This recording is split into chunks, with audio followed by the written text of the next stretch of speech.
بسم الله الرحمن الرحیم۔ السلام علیکم۔ تمام دوستوں سے گزارش ہے کہ میرے چینل کو لائک اور سبسکرائب کریں۔ قسط نمبر 54 حق و باطل کی جنگ۔ اگر دیکھا جائے تو پیارے آقا دو جہاں علیہ السلام نے اپنی اولاد کو قربان کر کے امت کی مغفرت کے لیے شفاعت طلب کی اور جاتے وقت بھی یہ ذمہ داری اپنے کندھوں پر ڈال دی کہ بعد میں یہ ذمہ داری ان کے کندھوں پر ہوگی کہ اس نے شریعت اور قرآن کو اسی طرح تباہ کیا ہے، اسے آگے بڑھانا ہے۔ لیکن لوگ یہ نہیں سمجھ سکتے کیونکہ اللہ نے ان کے دلوں پر مہر لگا دی ہے۔ وہ صرف لفظ نماز روزہ سمجھ سکتے ہیں، ان کی داخلہ تک رسائی نہیں ہے۔ پوری امت باطنی خانے تک نہیں پہنچ سکتی۔ جیسے کوئی آپ کے گھر آئے تو ہر کوئی آپ کے کمرے میں نہیں جاتا، کچھ گلی میں آتے ہیں، کوئی دروازے کی طرف، کوئی سیڑھیوں کی طرف اور کچھ خشک کرنے والے کمرے میں، لیکن چند ہی ایسے ہوتے ہیں جو گھر کے اندر آپ کے کمرے میں آتے ہیں۔ یہ بھی اندرونی معاملات ہیں اور ان کو وہی سمجھ سکتا ہے جس کی اندرونی نگاہ ہو، ورنہ وہ سمجھ نہیں سکتے۔ اور یہ سمجھنا بہت بڑا تحفہ ہے کہ سب کا کیا مطلب ہے اور حقیقت میں کیا ہے، اور یہ آج تک کیا کر رہا ہے۔ ہر کوئی ان سب کو نہیں سمجھ سکتا۔ الپاک اور الپاک کی قربانی کو لوگ نہیں سمجھ سکتے۔ لوگ حسین کا نام نہیں لے سکتے کیونکہ وہ نہیں سمجھ سکتے کہ یہ ایک گہرا راز ہے۔ یہ خزانے کے نقشے ہیں جو الماریوں میں پڑے ہیں۔ یہ نام ایک خزانے کا نقشہ ہے، اور بالکل اسی طرح جیسے نقشے پر نشانات ہوتے ہیں اور کوئی ایسا شخص آتا ہے جو جانتا ہو کہ نقشے پر موجود نشانات کا کیا مطلب ہے اور ان کو جوڑنے سے دروازہ کھل جائے گا۔ ایسا خزانہ ہے، ایسا ہی راز ہے۔ اور اگر ہم ان کے نام بھی لے سکتے ہیں تو اس کی وجہ یہ ہے کہ اللہ کے فضل اور اس کے فضل سے وہ نقشے بنائے گئے اور ان کا راز فاش ہو گیا، اور یہ احساس اندر ہی اندر دیا جاتا ہے۔ اگر آپ کے دلوں کو درد کا احساس دیا جاتا ہے اور آپ کا دل درد کا احساس محسوس کرتا ہے تو یہ کرم کا خاتمہ ہے۔ ہمیں اپنی محبت کے بیج بونے کا فضل ہے، اور یہ باتیں ہر کسی کو بتانے کی نہیں ہوتی، کیونکہ یہ درد ہے اور جو خود کو زیادہ دے رہا ہے وہ درد میں ڈوب رہا ہے۔ اس کے اندر کوئی پل نہیں ہے۔ اس نے ان کی محبت حاصل کرنے کے لیے اور اس محبت کے احساس کی خاطر جو چند لمحوں کے لیے اس کے دل میں اترے اتنا کچھ کیا کہ امام حسین علیہ السلام نے پیارے آقا دو جہان سے کیے گئے وعدے کو پورا کرنے کے لیے اتنا کچھ کیا۔ امت دنیا کا دوبارہ ملنا ناممکن ہے، جس کی مثال باقی رہے وہ اپنے حق کے مشن کی سربلندی کے لیے خود کو مارنے پر تلا ہوا ہے۔ تب انہیں احساس ہوتا ہے کہ ان کا ذاتی طور پر سر قلم کیا گیا ہے، لیکن کوئی ہے جو پورے خاندان کا سر قلم کر رہا ہے۔ ہر کوئی نہیں کر سکتا، اور کوئی ایسا نہیں جو اسے کر سکے۔ دور دور تک کوئی نہیں ہے۔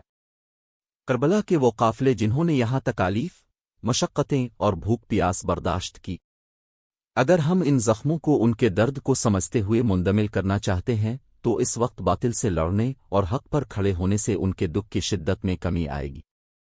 ہر قسم کی مشکلات میں باطل سے لڑنا اور سب کچھ سہنا اور تلخی کی جھیل پر حق پر ڈٹے رہنا ان کے زخموں پر مرہم ہے۔ لہذا ہم میں سے جو بھی ان زخموں کا مداوا بننا چاہتا ہے اسے چاہیے کہ وہ لمحہ با لمحہ حق پر ڈٹے رہیں اور حق کی طاقت سے باطل کا مقابلہ کرے۔ یہ راہ حق کا سفر ہے، اور یہ سفر نوکیلے پتھروں پر چلنے کا سفر ہے جن پر زہریلے کانٹے ہیں، جس کا درد اندر تک اتر جاتا ہے۔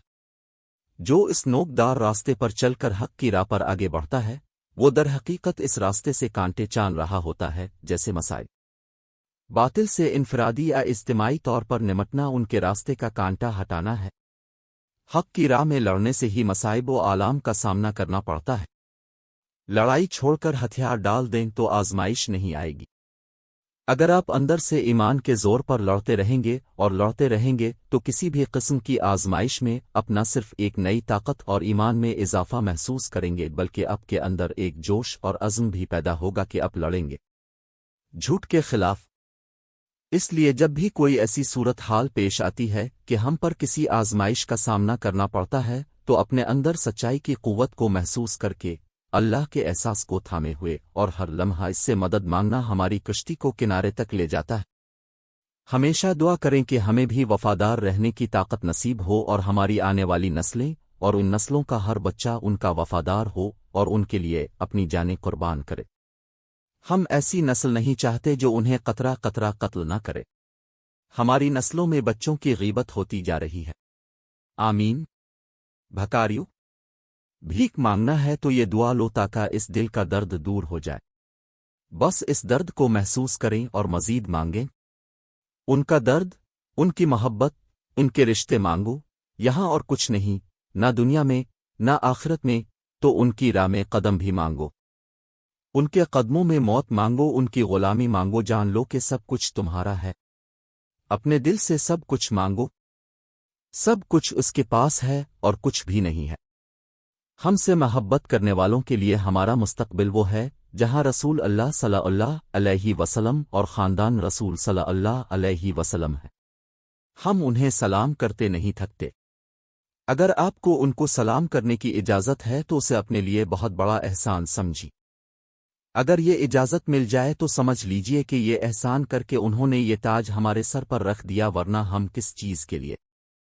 ایک بات ہمیشہ یاد رکھنا اور نہ بھولنا، محشر کا تعلق صرف انہی اداروں سے ہے، یہ ان کے کنٹرول میں ہے، یہ کبھی نہ بھولی۔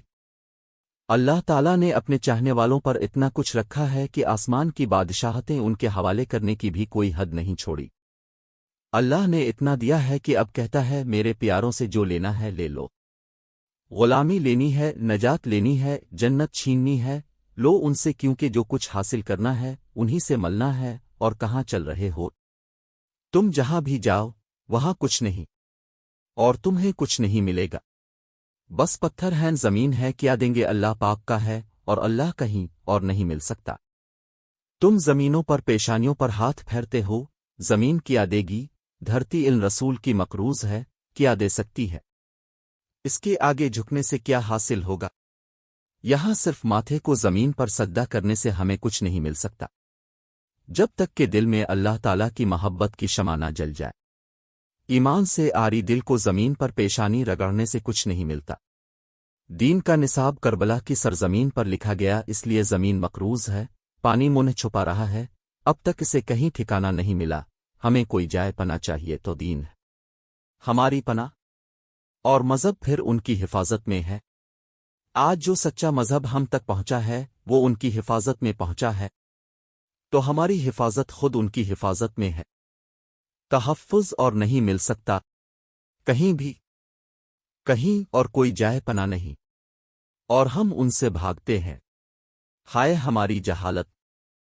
تو یاد رکھیں، اگر تم حقیقت جاننا چاہتے ہو، اگر تم اللہ کے ایمان کے نور سے اپنے دل کو منور کرنا چاہتے ہو، اگر تم دین اسلام پر قائم رہنا چاہتے ہو اور آخرت میں نجات کا راستہ پانی ہے، جنت پانی ہے، پھر اپنے آپ کو اللہ کے ان پیاروں کی محبت کی پناہوں کے حوالے کر دو۔ محتاط رہو۔